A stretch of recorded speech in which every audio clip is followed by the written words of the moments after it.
دنیا کیا ہے؟ میں آپ کو بتاؤں یہ دنیا کیا ہے؟ مولا کائنات سیدنا علی شیر خدا میرے مولا سے کسی نے پوچھا دنیا کیا ہے؟ مولا علی نے فرمایا یہ دنیا ایک خواب ہے، خواب۔ خوب جم کر لو، بہت جم کر لو۔ میں تو اپنے جوانوں سے کہتا ہوں جم کرنا چاہیے، لیکن 1 گھنٹہ جم میں دینے والے اگر جسم بنانا ہے تو جم جا، اور قبر کے اندر کیڑوں سے جسم کو بچانا ہے اللہ کے گھر میں مسجد۔ جب جسم بنانے کے لیے تو گھنٹوں دے سکتا ہے تو جسم بچانے کے لیے کچھ منٹ نکال اللہ کی عبادت کر لیا کر، کے لیے کچھ ٹائم دے دیا کر، ارے اپنے گناہوں کو یاد کر کے کچھ رو لیا کر۔ منگی تر کی یاد میں رونے والے، بیوی کی یاد میں رونے والے، بچے کی یاد میں رونے والے، موبائل گمنے پہ رونے والے، پیسے گمنے پہ رونے والے، کبھی یار کو بھی یاد کر کے رو لے، کبھی گناہوں کو بھی یاد کر کے رو لے۔ ام المومنین عائشہ صدیقہ فرماتی ہے کہ میرے نبی نے میرے محبوب نے مصطفیٰ جانے والے نے فرمایا جو اکیلے میں گناہوں کو یاد کر کے روتے ہوں گے اللہ ان کو بے حساب جنت عطا فرمائے گا۔ آپ کو بھی اس دنیا سے جانا ہوگا۔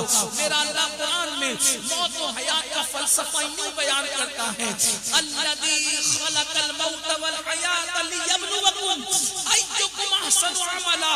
ہم نے زندگی اور موت کو پیدا کر کے تمہارا امتحان لیا ہے، تمہیں آزمایا ہے کہ کون تھوڑی سی زندگی کو پا کر، کون تھوڑی سی زندگی کو پا کر، کون تھوڑی سی زندگی کو پا کر اچھا عمل کرتا ہے۔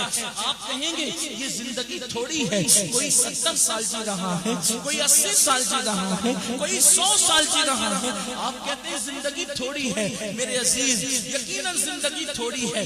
ابھی آپ کو سمجھ میں آئے گا اس مجمع کے اندر کوئی 50 سال کا ہوگا، کوئی 20 سال کا ہوگا، کوئی 30 سال کا ہوگا۔